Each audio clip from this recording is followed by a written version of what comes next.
दोस्तों स्वागत है आप सभी का ITI SKG स्टडी में। दोस्तों इस वीडियो में ITI second year electrician theory का कुछ इंपॉर्टेंट क्वेश्चन को करेंगे जो CBT एग्ज़ाम के लिए इम्पोर्टेंट होगा।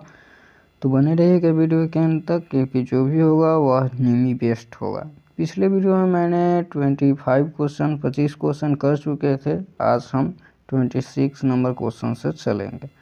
तो चलिए दोस्तों क्लास को स्टार्ट करते हैं। दोस्तों पहला क्वेश्चन है, चर प्रतिरोध R1 का कार्य क्या है। यहाँ पे चर प्रतिरोध R1 का कार्य पूछ रखा है। जैसे कि देख सकते हैं यहाँ पे है R1, तो इसका कार्य पूछ रखा है। तो इसका कार्य क्या होगा बताइए। तो इसका जो कार्य होगा वह होगा ट्रायल को ट्रिगर करने के लिए पल्स दर को नियंत्रित करता है। क्या करता है? ट्रायल को ट्रिगर करने के लिए पल्स दर को नियंत्रित करता। तो चलिए दोस्तों अगला क्वेश्चन देख लेते हैं।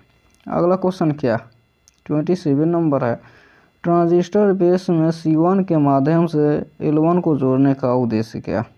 देखिए यहाँ पे जो है वह है C1 के माध्यम से L1 को जोड़ने का उद्देश्य क्या है। जैसे कि आप सभी देख सकते हो यहाँ पे है C1 है और L1 जो है यहाँ पे है। L1 का जोड़ने का उद्देश्य क्या था। तो L1 को जोड़ने का उद्देश्य क्या था, यहाँ पे 4 ऑप्शन दिया गया है और आपको बताना है कि L1 का मेरा उद्देश्य क्या था जोड़ने का। तो देखिए दोस्तों L1 का जो जोड़ने का उद्देश्य था वह क्या था, तो सकारात्मक फीडबैक प्रदान करता था। क्या था? सकारात्मक फीडबैक प्रदान करता था। तो चलिए अगला क्वेश्चन की ओर चलते हैं। इस क्वेश्चन का राइट आंसर कौन हो जाएगा, तो बी नंबर। चलिए 28 नंबर क्वेश्चन क्या पूछ रखा है। 28 नंबर है, कंडक्टर, सेमीकंडक्टर और इंसुलेटर के रूप में एक सामग्री तय करने के लिए मापदंड क्या है। कंडक्टर, सेमीकंडक्टर और इंसुलेटर के रूप में एक सामग्री तय करने के लिए मापदंड क्या है। तो यहाँ पे जो कंडक्टर, सेमीकंडक्टर का इंसुलेटर को मापदंड जो होता है वह क्या होता है, तो वह जो होता है परमाणु में वैलेंस इलेक्ट्रॉनों का अस्तित्व बनाए रखने के लिए। क्या होता है? परमाणु में वैलेंस इलेक्ट्रॉनों का अस्तित्व बनाए रखता। तो इस क्वेश्चन का 28 नंबर क्वेश्चन का राइट आंसर बी हो जाएगा। चलिए अगला देखिए। अगला है 29 नंबर। 29 नंबर आपसे पूछ रखा है, पी टाइप सेमीकंडक्टर बनाने के लिए किस डोपिंग सामग्रियों का उपयोग किया जाता है।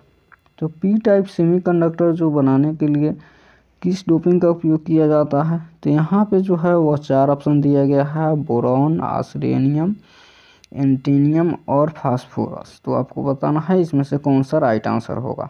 तो दोस्तों पी टाइप का जो सेमीकंडक्टर होता है उसको बनाने के लिए जो सामग्री का उपयोग करते हैं वह होता है कौन, तो वह होता है बोरॉन।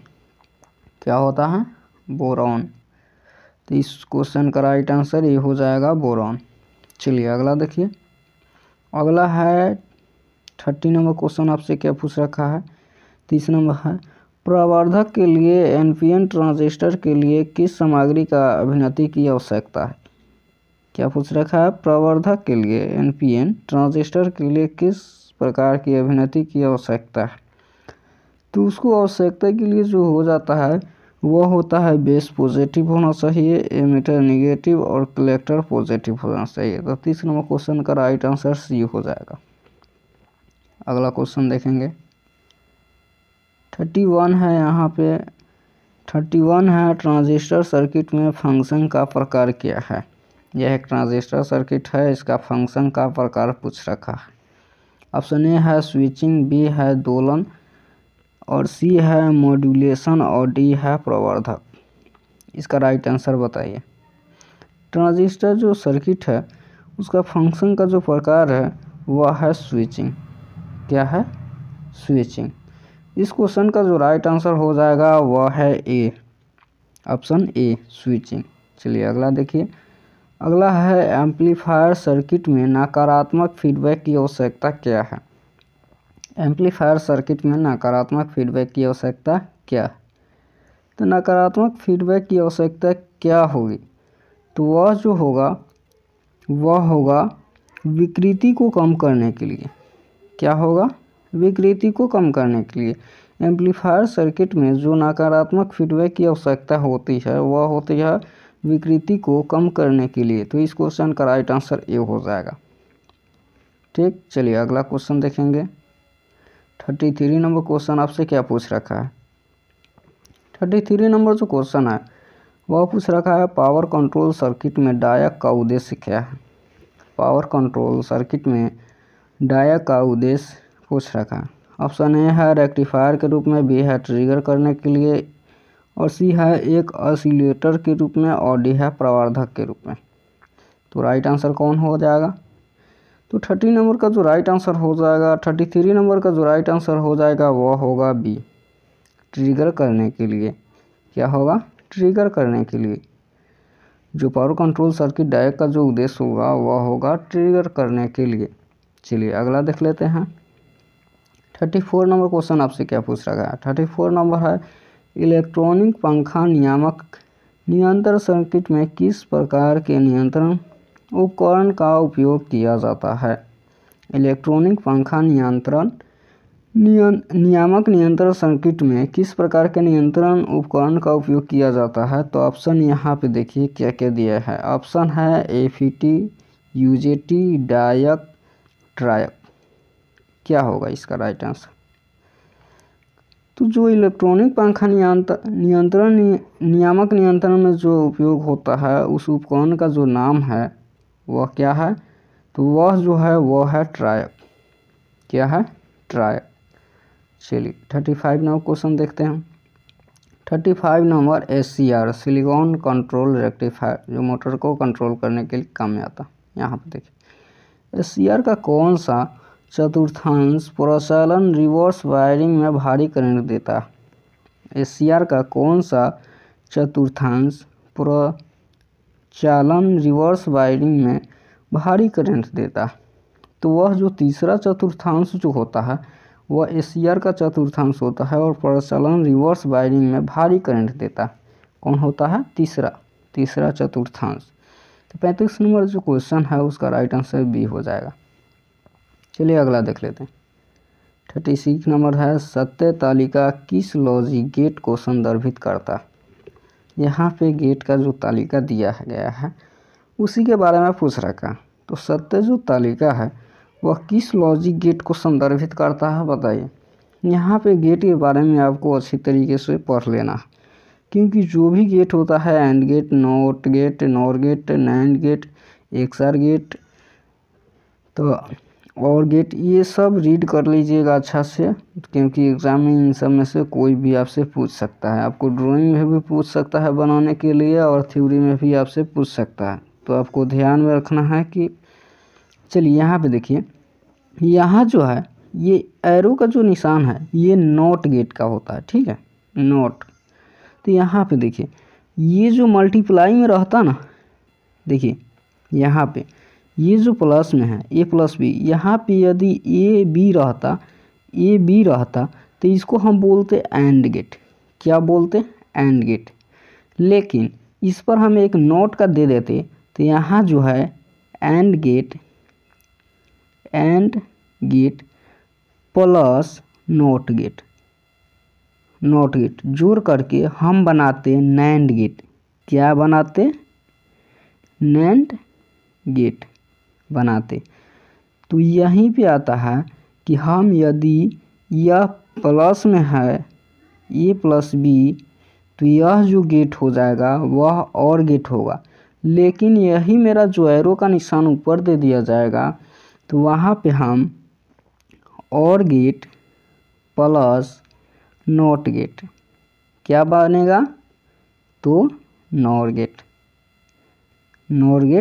बनेगा। तो आप ये सब आप ध्यान में रखिएगा। ठीक, तो इस जो क्वेश्चन है यहाँ पे जो तालिका दिया गया है यह प्लस में भी है और एरो का निशान, तो यहाँ पे इसका राइट आंसर कौन हो जाएगा, तो नॉर गेट। ठीक है, चलिए 36 नंबर क्वेश्चन का राइट आंसर सी हो जाएगा, नॉर गेट।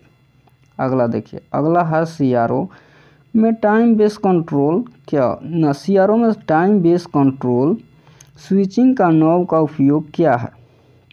CRO में यहाँ पे देखिए CRO में टाइम बेस कंट्रोल स्विचिंग का नॉब उपयोग क्या है? बताइए, स्विचिंग का जो नॉब उपयोग है वह क्या है? तो इसका जो राइट आंसर है वह ए नंबर हो जाएगा, स्पीड। यहाँ है स्वीप स्पीड का चयन करें।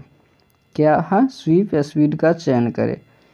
तो यहाँ जो है CRO में टाइम बेस कंट्रोल का जो स्विचिंग का नॉब हो जाता है वह होता है स्वीप स्पीड का चयन करें। चलिए अगला देखिए, अगला है 38 नंबर क्वेश्चन। आपसे क्या पूछ रखा है? ट्रैक मोटर नियंत्रण सर्किट में एक असनंबर सर्किट का उपयोग क्यों किया जाता है? ट्रैक मोटर नियंत्रण सर्किट में एक असनंबर सर्किट का उपयोग क्यों किया जाता है? तो वह जो उपयोग है वह हम किसका करते हैं? तो वह गलत ट्रिगर से बचने के लिए। किसका करते हैं? गलत ट्रिगर से बचने के लिए हम ट्रैक मोटर को नियंत्रित सर्किट, गलत ट्रिगर से बचने के लिए असनम सर्किट का उपयोग करते हैं ट्रैक को ट्रिगर करने से। चलिए अगला देखिए, 39 नंबर क्वेश्चन। आपसे क्या पूछ रखा है? हाफ वे रेक्टिफायर में आउटपुट DC वोल्टेज क्या है यदि इनपुट वोल्टेज 24 वोल्ट है? क्या है बताइए? हाफ वे जो रेक्टिफायर है, हाफ वे रेक्टिफायर में आउटपुट DC वोल्टेज क्या है यदि इनपुट वोल्टेज 24 है? तो इस क्वेश्चन का जो राइट आंसर है वो डी हो जाएगा, 10.8 वोल्ट आएगा जब इसका वैल्यू पुट करोगे तो। चलिए ये जो न्यूमेरिकल क्वेश्चन है, और न्यूमेरिकल क्वेश्चन के लिए हमको कॉपी और कलम की ज़रूरत होगी और हम एक तरीके से हम पढ़ेंगे, इसलिए हम न्यूमेरिकल क्वेश्चन जितना होगा हम बाद में एक वीडियो में पूरा न्यूमेरिकल का क्वेश्चन लेकर के आएंगे, तो टेंशन नहीं लीजिएगा। चलिए अगला देखिए, अगला है 40 नंबर क्वेश्चन। 40 नंबर क्वेश्चन आपसे क्या पूछ रहा है? जर्मेनियम की तुलना में सिलिकॉन द्वारा अधिकांश अर्धचालक उपयोग क्यों बनाया जाता है? जर्मेनियम की तुलना में सिलिकॉन द्वारा अधिकांश अर्धचालक उपकरण क्यों बनाया जाता है?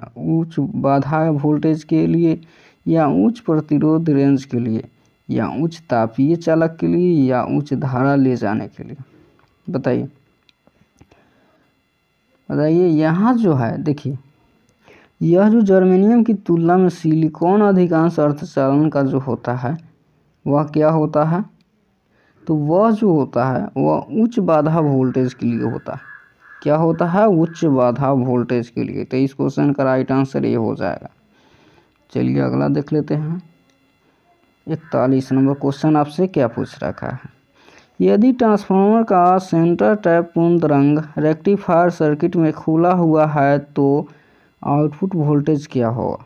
यदि ट्रांसफार्मर का सेंटर टैप पूर्ण तरंग रेक्टिफायर सर्किट में खुला हुआ है तो उसका आउटपुट वोल्टेज क्या हो जाता है? तो उसका आउटपुट वोल्टेज जो होता है वह शून्य हो जाता है। क्या होता है? शून्य होता है। चलिए अगला देख लेते हैं, 42 नंबर क्वेश्चन। 42 नंबर जो क्वेश्चन है वो क्या पूछ रहा है?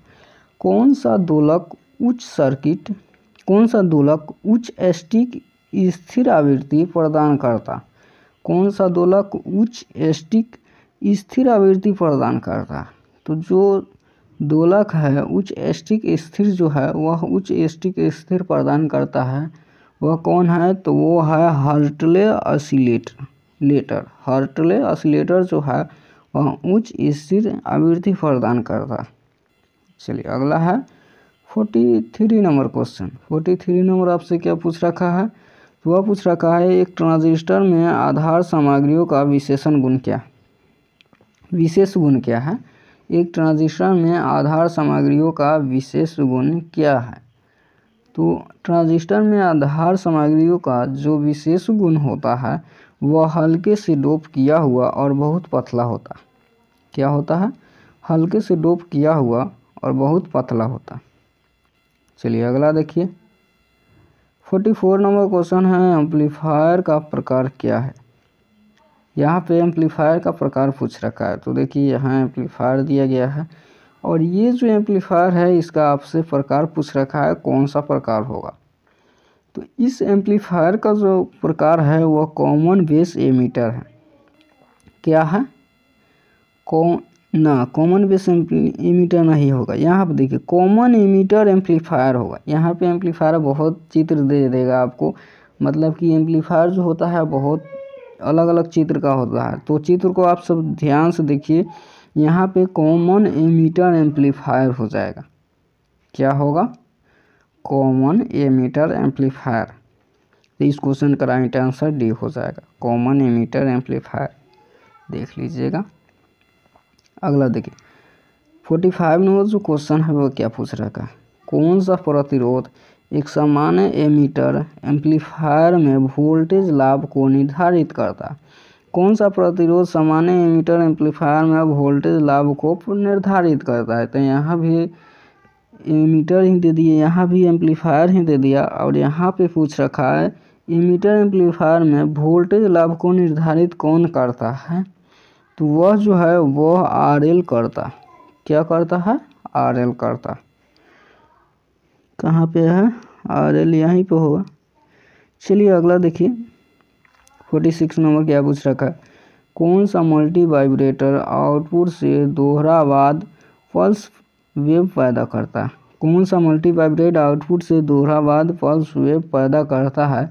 तो वह जो मल्टी वाइब्रेट है वह अस्टेबल मल्टी वाइब्रेट। कौन है? Astable multi vibrate. इस क्वेश्चन का राइट आंसर ये हो जाएगा। चलिए अगला देखिए।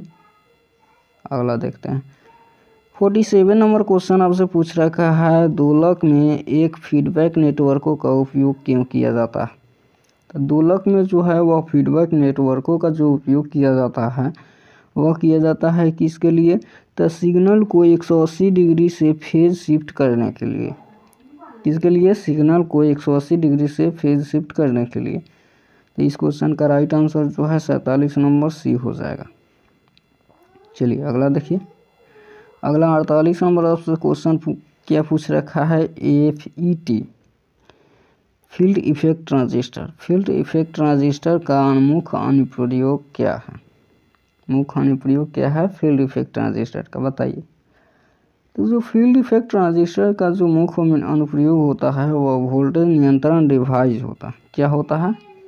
वोल्टेज नियंत्रण डिवाइस। 48 नंबर क्वेश्चन का राइट आंसर ये हो जाएगा, वोल्टेज नियंत्रण डिवाइस। चलिए अगला देखिए। अगला है UJT यूनि जंक्शन ट्रांजिस्टर का मुख्य कार्य क्या है? UJT का मुख्य कार्य क्या होता है? बताइए। तो UJT यहाँ पे ऑप्शन दिया गया है, आपको बताना है UJT का मुख्य कार्य क्या होता है। तो UJT का जो मुख्य कार्य होता है वो होता है रिलैक्सेशन ऑसिलेटर। क्या होता है? Relaxation oscillator. इस क्वेश्चन का राइट आंसर ये हो जाएगा, रिलैक्सेशन ऑसिलेटर। चलिए अगला देखिए। अगला आपसे क्या पूछ रखा है? 15 नंबर क्वेश्चन आपसे क्या पूछ रखा है? यहाँ पे देखिए। इन चैनल जेफ्ट में गेट टर्मिनल कैसे अभिन्नत है? इन चैनल जेफ्ट में गेट टर्मिनल कैसे अभिन्नत है? तो इन चैनल जेफ में जो टर्मिनल जो अभिन्नत है वह कौन सा है? तो यहाँ पे 4 ऑप्शन दिया गया है। इस क्वेश्चन का जो राइट आंसर हो जाएगा वो हो जाएगा डी नंबर। कौन हो जाएगा? D number. गेट्स सोर्स के पश्चात अभिन्नत हो जाएगा। क्या हो जाएगा? गेट सोर्स के पश्चात अभिन्नत, जो एन चैनल गेट को गेट टर्मिनल जैसे अभिन्नत है। चलिए दोस्तों इस क्वेश्चन को हम यहीं पे एंड करते हैं। यदि वीडियो अच्छा लगा है तो एक लाइक ज़रूर कीजिएगा, और चैनल पर नए हो तो चैनल को सब्सक्राइब कीजिएगा। यदि आपको कोई मन में डाउट हो तो आप कमेंट बॉक्स में ज़रूर दीजिएगा, और वीडियो एंड तक देखने के लिए बहुत बहुत धन्यवाद। चलिए मिलते हैं नेक्स्ट वीडियो में।